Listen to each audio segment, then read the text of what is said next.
Assalamualaikum anak-anak. Bagaimana kabar kalian hari ini? Ibu harap sehat dan bahagia selalu ya.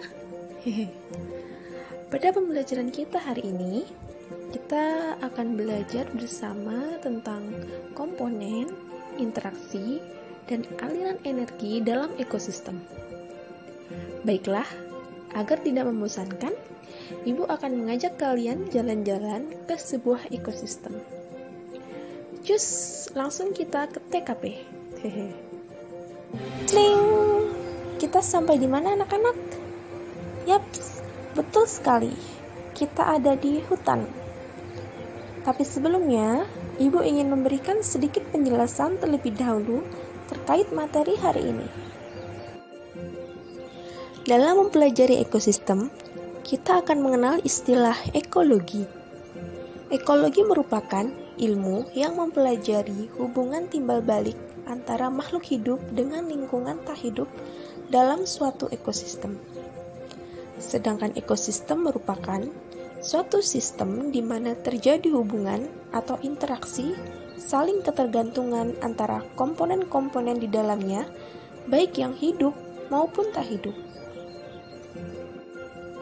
Ekosistem secara garis besar terbagi menjadi dua, yaitu ekosistem daratan atau terestrial dan ekosistem perairan atau akuatik. Kita masuk ke bahasan yang pertama, yaitu komponen penyusun ekosistem.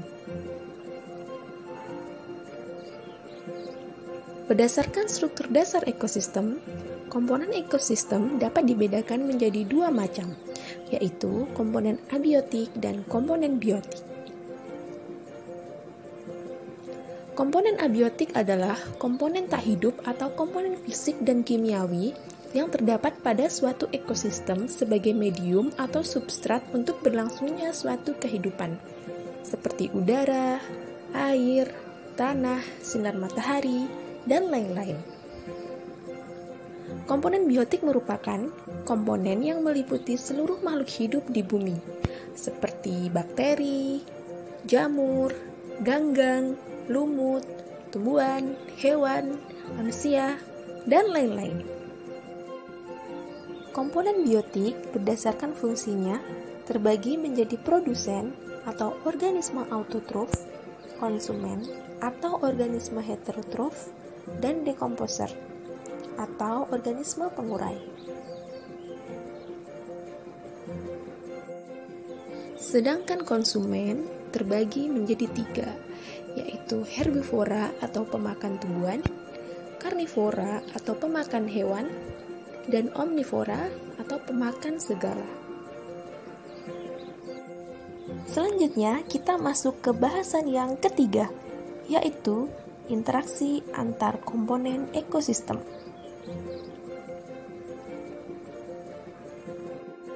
Beberapa tipe interaksi antar spesies, yaitu netralisme, kompetisi, simbiosis, amensalisme, predasi, dan protokooperasi.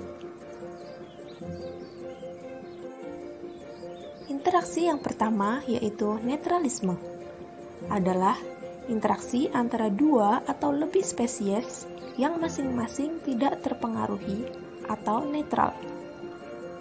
Terjadi pada hewan yang berkebutuhan berbeda seperti rusa dan kucing.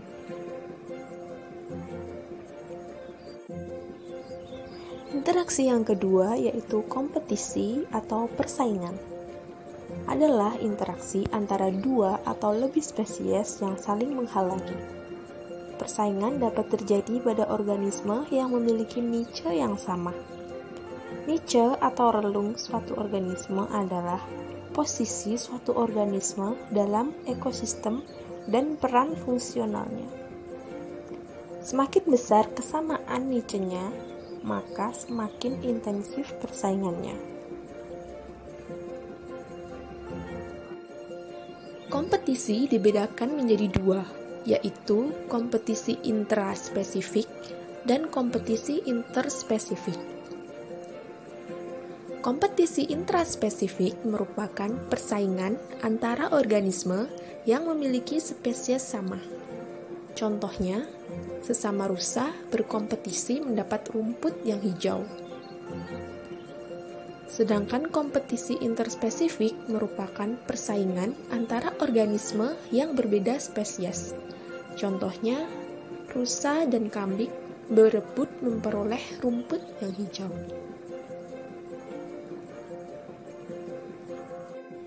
Interaksi yang ketiga yaitu simbiosis, merupakan hubungan atau interaksi antara dua organisme yang berbeda. Terbagi menjadi tiga, yaitu simbiosis mutualisme, komensalisme, dan parasitisme. Simbiosis mutualisme adalah interaksi antara dua spesies atau lebih yang saling menguntungkan. Contohnya yaitu hubungan antara bunga dan lebah. Simbiosis komensalisme adalah interaksi antara dua spesies atau lebih yang mana satu pihak diuntungkan sedangkan pihak lainnya tidak dirugikan. Contohnya yaitu hubungan antara tumbuhan paku dan anggrek yang menempel pada pohon.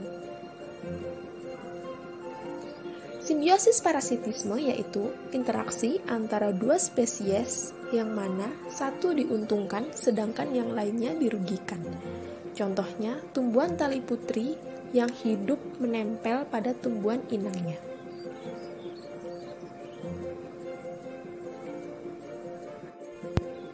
Interaksi yang keempat yaitu amensalisme, yaitu interaksi antar dua atau lebih spesies yang salah satu pihak dirugikan sedangkan pihak lainnya tidak diuntungkan dan tidak dirugikan. Pada banyak kasus, interaksi ini disebabkan oleh fenomena alelopati. Alelopati merupakan fenomena ketika suatu organisme menghasilkan zat kimia yang mempengaruhi pertumbuhan dan perkembangan organisme lain. Contohnya, Nerium oleander menghasilkan racun oleandrin yang mematikan bagi manusia.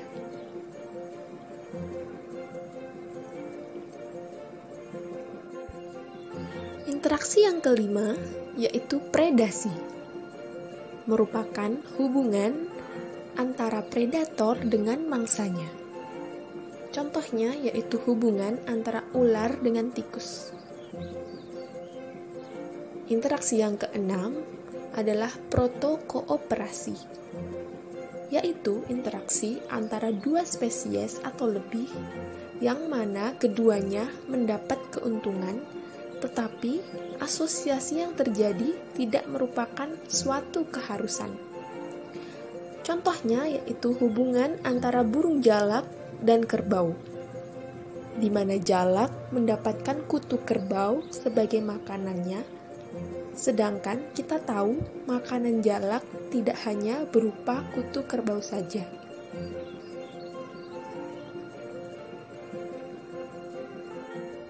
Masuk ke bahasan yang keempat, yaitu aliran energi. Aliran energi dalam ekosistem terjadi melalui rantai makanan dan jaring-jaring makanan. Rantai makanan adalah jalur transfer energi dari satu tingkat trofik ke tingkat trofik berikutnya melalui peristiwa makan dan dimakan. Herbivore akan mendapatkan energi dari memakan tanaman. Saat herbivore dimakan karnivore, energi akan terus berpindah, dan seterusnya. Semakin pendek suatu rantai makanan, maka semakin besar energi yang dapat disimpan oleh organisme di ujung rantai makanan.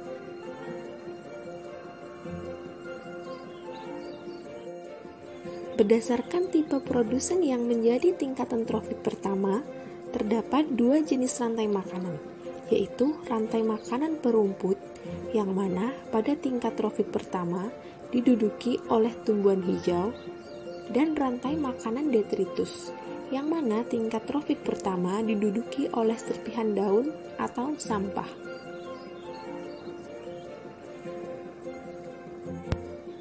Bentuk aliran energi yang kedua yaitu jaring-jaring makanan. Jaring-jaring makanan adalah gabungan dari berbagai rantai makanan yang saling berhubungan dan kompleks. Nah, untuk lebih jelasnya, mari kita amati hutan ini.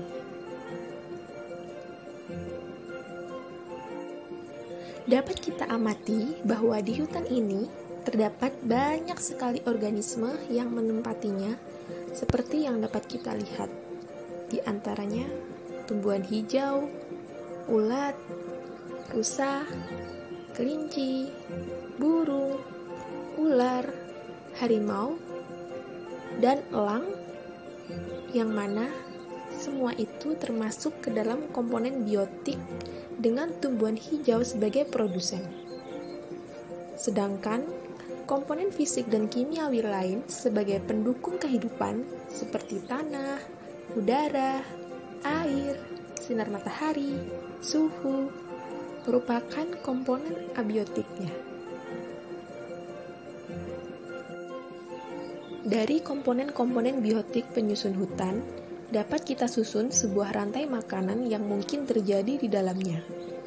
Dimulai dari tumbuhan hijau yang nantinya dimakan oleh rusa, rusa dimakan oleh harimau. Lalu muncul kemungkinan lain, yaitu tumbuhan hijau akan dimakan oleh kelinci, kelinci dimakan ular, ular dimakan elang, elang dimakan oleh harimau. Lalu muncul kemungkinan lain juga, tumbuhan hijau dimakan ulat, ulat dimakan burung, burung dimakan ular, ular dimakan elang, dan elang dimakan oleh harimau. Jika semua kemungkinan tersebut digabung dan dijadikan satu, maka akan terbentuk jaring-jaring makanan.